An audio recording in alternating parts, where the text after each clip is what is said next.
राज ठाकरे ने लाउडस्पीकर के खिलाफ मुहिम में शिद्दत लाने की बात कही है। प्रेस कॉन्फ्रेंस से खिताब करते हुए उन्होंने कहा कि जहां भी लाउडस्पीकर से अजान दी जाएगी वहां जवाब में हनुमान चालीसा बजाया जाएगा। एमएनए सरबराह का कहना है कि ये मसला हल होने तक उनका एहतिजाज मुसलसल जारी रहेगा। आज कई मस्जिदों से रजाकाराना तौर पर लाउडस्पीकर पर अजान न दिए जाने के फैसले का राज ठाकरे ने खैर मकदम भी किया, लेकिन बाज मस्जिदों में लाउडस्पीकर पर अजान दिए जाने पर राज ठाकरे ने सवाल किया। उन्होंने कहा कि सुप्रीम कोर्ट के अहकाम पर अमल होना चाहिए और जो इस पर अमल नहीं करता उनके खिलाफ सख्त कार्रवाई होनी चाहिए। एमएनएस लीडर और कारकुनान के खिलाफ नोटिस जारी किए जाने पर भी राज ठाकरे ने सवाल खड़े किए।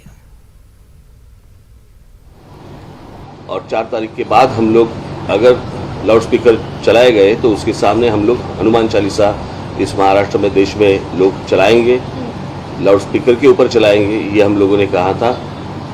उसके हिसाब से अगर महाराष्ट्र में आज का मुझे जो समझ आया है, जो सुबह मुझे बताया गया, उसके हिसाब से कुछ 1400 या 1500 कुछ मस्जिदें हैं और उसके ऊपर से 135 मस्जिदों के ऊपर सुबह 5 बजे के पहले जो सुप्रीम कोर्ट ने जो बताया वो नियम तोड़कर 135 मस्जिदों के ऊपर सुबह अजान लगाई गई लाउडस्पीकर के ऊपर। मैं पूछ रहा हूँ महाराष्ट्र की पुलिस को, इन 135 मस्जिदों के ऊपर आप कौन सी कार्रवाई करने वाले हैं? आप हमारे कार्यकर्ताओं को पकड़ रहे हैं और इनके ऊपर कौन सी कार्रवाई कर रहे हैं? आपको मैं बता दूं कि ये एक दिन का आंदोलन नहीं है, ये जारी रहेगा और इसके बाद भी जहां जहां पे ये जो सुप्रीम कोर्ट ने डेसिबल का जो नियम बताया है, मैंने आपको बताया कि सुप्रीम कोर्ट ने जो बताया है कि 45 से 55 तक डेसिबल होना चाहिए लाउडस्पीकर का, 45 से 55 डेसिबल का लाउडस्पीकर होना चाहिए। इसका मतलब है हमारे घर में हम लोग जो मिक्सर लगाते हैं, ग्राइंडर मिक्सर जो लगाते हैं, उसका जो आवाज़ रहता है उतना आवाज़, अगर इसके आगे जाएंगे तो उनके ऊपर कार्रवाई होनी चाहिए। ये सुप्रीम कोर्ट ने कहा है, मैं देख रहा हूं कि कार्रवाई हो रही है या नहीं हो रही है, होगी या नहीं होगी, या सिर्फ हमारे ऊपर होगी। हम इस देश में महाराष्ट्र में शांतता चाहते हैं, कोई दंगा फसाद नहीं चाहते। हम सिर्फ चाहते हैं कि जैसे मस्जिदों के ऊपर है, अगर इलीगली अगर मंदिरों के ऊपर भी होगा वो भी निकालो आप। ये विषय सामाजिक है, ये धार्मिक विषय नहीं है, ये पहले समझ लो आप। और उसके हिसाब से मुझे लगता है किसी भी सरकार को इस देश में, किसी भी राज्य सरकार को या वहाँ की पुलिस को इस तरह की एक्शन उनको लेनी चाहिए। अगर आप सुप्रीम कोर्ट का अगर आप कंटेम्प्ट ऑफ कोर्ट कर रहे हो तो सुप्रीम कोर्ट इसके आगे क्या करने वाली है ये भी मुझे देखना है। कि एक बार फैसला सुना देती है आप, और फैसला सुनाने के बाद अगर नीचे जो सरकारें हैं वो उसका इम्प्लीमेंटेशन अगर नहीं कर रहे हैं तो फिर फायदा क्या है सुप्रीम कोर्ट का? सुप्रीम कोर्ट का डिसीजन है, डिसीजन के बाद अगर सरकारें नहीं मानती तो क्या करेंगे आगे? और जब निवेदन की भाषा जब नहीं समझ में आती तब आंदोलन की भाषा शुरू हो जाती है। और इसके लिए आंदोलन है, ये एक दिन का आंदोलन नहीं है, ये चालू रहेगा जब तक ये आवाजें लाउडस्पीकर बंद नहीं होते, तब तक ये चालू रहेगा। हमारे साथ इस पूरे मामले पर बात करने के लिए हमारे नुमाइंदे वसीम अंसारी बराह रास्त हमसे जुड़ चुके हैं। वसीम अंसारी, राज ठाकरे की जानिब से कोई भी मुस्बत पैगाम सामने नहीं आया, उस पैगाम की वजह से समाज में किस तरह का खदशा लाहक है? देखिए, जिस तरह से राज ठाकरे ने प्रेस कॉन्फ्रेंस ली, प्रेस कॉन्फ्रेंस के दौरान उन्होंने एक बार फिर इस बात पे जोर दिया कि जो मस्जिदों पे लाउडस्पीकर लगाए जा रहे हैं उसके अजान अगर कम नहीं होते हैं तब तक ये आंदोलन चलता रहेगा।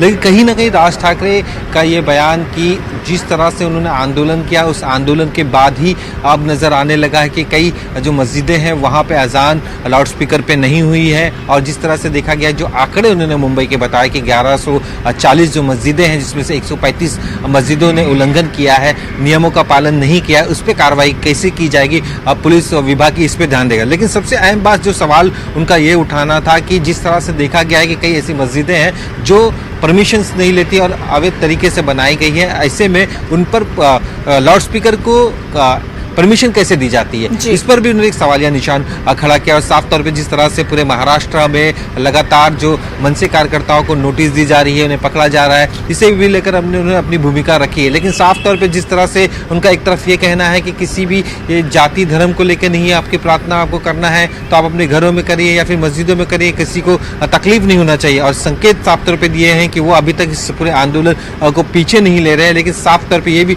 बताया कि अगर जिस तरह से किसी भी मस्जिद में लाउडस्पीकर पर अजान देती है, उसका जो नियम है, जो वॉइस से अगर ज़्यादा होती है तो डबल 2 गुने में उनको हनुमान चालीसा पढ़ाना, इस तरह की जो उन्होंने अपनी व्यक्तित्व रखा है, कहीं ना कहीं मनसे ने अपनी भूमिका रखने की कोशिश की है। और जिस तरह से लगातार गृह विभाग की तरफ से कार्रवाई की जा रही है, पुलिस की तरफ से नोटिसें दी जा रही है, 18,000 से भी ज़्यादा जो पुलिस मनसे कार्यकर्ता है उनको नोटिस पहुंची है। तो ऐसे में आज का जो दिन था काफ़ी अहम था। जो राज ठाकरे की भूमिका थी, जो आक्रामक भूमिका साफ तौर पर देखने को मिलती है, जो मुद्दे उन्होंने रखे हैं, इस मुद्दे को कहीं ना कहीं वो सरकार को घेरने की पूरी कोशिश कर रहे हैं। जी वसीम अंसारी, आपसे ये भी जानना चाहेंगे कि जिस तरह से मुस्लिम लीडरान हैं, उनका किस तरह का रद्द-ए-अमल राज ठाकरे के बयान पर सामने आया? देखिए, राज ठाकरे ने अपनी भूमिका साफ कर दी है, लेकिन अभी जिस तरह से देखा गया, जो सरकारी नुमाइंदे हैं, जो मंत्री हैं, वो अभी सह्याद्री गेस्ट हाउस में बैठक कर रहे हैं। राज ठाकरे की जो सुबह से मनसे की जो एक्टिविटीज़ चल रही है, उस पर उनकी किस तरह से नजरें हैं, अलग अलग तरीके से पुलिस विभाग को अलर्ट किया गया है। जैसे अगर मुंबई की बात करें तो जितने भी पुलिस स्टेशन है उन सबको अलर्ट किया गया है, जितने भी मस्जिद है उन मस्जिदों के बाहर पुलिस को बिठाया गया है। हमने देखा है 2 दिन पहले सभी मस्जिदों को एक फॉर्म दिया गया है, उस फॉर्म में उनकी डिटेल्स मांगी गई है और उनको अनुमति लेने के लिए लगातार पुलिस विभाग की तरफ से प्रेशर भी किया जा रहा है। और जिस तरह से सरकार ने इस पूरे मामले को दबाने की कोशिश की है, क्योंकि जिस तरह से पूरे अनोखा आंदोलन शुरू किया था, इससे 2 समाज के बीच में आपसी मतभेद साफ तौर पे होने की आशंका जताई जा रही थी। और सुबह ये सब देखा भी गया कि मनसे के कई कार्यकर्ताओं ने मस्जिद के बाहर लाउडस्पीकर बजाए और इसके पुलिस की कार्रवाई की गई। लगभग 250 से ज्यादा मुंबई में पुलिस ने ऐसे कार्यकर्ताओं को अरेस्ट भी किया है। तो कहीं ना कहीं इस बात पे जोर दिया गया है सरकार की तरफ से कि जिस इलाके में तनाव बढ़ता है, खास करके मुस्लिम इलाके में, तो उन इलाकों में किसी भी तरीके से कोई भी ढिलाई नहीं बरतनी। वहाँ पे जो पुलिस के अधिकारी है वो तैनात किए गए हैं। और साथ ही साथ राज ठाकरे का ये भी कहना है कि जब तक इस मसले का कोई ठोस हल नहीं निकलता है, तब तक मुसलसल एहतिजाज जारी रहेगा। इस पैगाम के साथ क्या कुछ शरपसंद, जिस तरह से हमारे समाज में अनासर होते हैं, शरपसंद अनासर होते हैं, उन तक किस तरह का पैगाम चला जाएगा? क्योंकि कोई मुस्बत चीज तो सामने नहीं आ रही है, कोई हल तो नहीं है। देखिए, जिस तरह से उन्होंने बयान दिया है कि जब तक ये लाउडस्पीकर पूरी तरीके से हटता नहीं, तब तक वो लगातार इसी तरह का आंदोलन करते रहेंगे। या फिर जो कोर्ट ने निर्देश दिए हैं, जो डेसिबल तय किया गया है सुबह 6 बजे से लेकर रात के 10 बजे से 40 से 45 डेसिबल, यानी कि एक मिक्सर की आवाज़, इतनी आवाज़ होती है 40 से 45 डेसिबल की, इसके बाहर मस्जिदों के बाहर वो आवाज़ नहीं जाती। अगर उसका पालन नहीं किया जाता है तो ये आंदोलन चलता रहेगा। साफ तौर पर ये बताने की कोशिश की है कि ये आंदोलन एक दिन का नहीं है, लगातार वो जिस तरह से इस पूरे आंदोलन को आगे तक खींचना चाहते हैं। और ये बताने की कोशिश भी की उन्होंने कि इस पूरे आंदोलन को क्रेडिट नहीं ले रहे, लेकिन कहीं ना राज ठाकरे का साफ ये कहना है कि जब तक न इस पूरे मसले को हल किया जाएगा, तब तक उनका जो एहतिजाज है वो जारी रहेगा। और अगर एक तरफ से लाउडस्पीकर पर अजान दी जाती है तो दूसरी जानिब हनुमान चालीसा का पाठ पढ़ा जाएगा। हमसे बात करने के लिए बेहद शुक्रिया।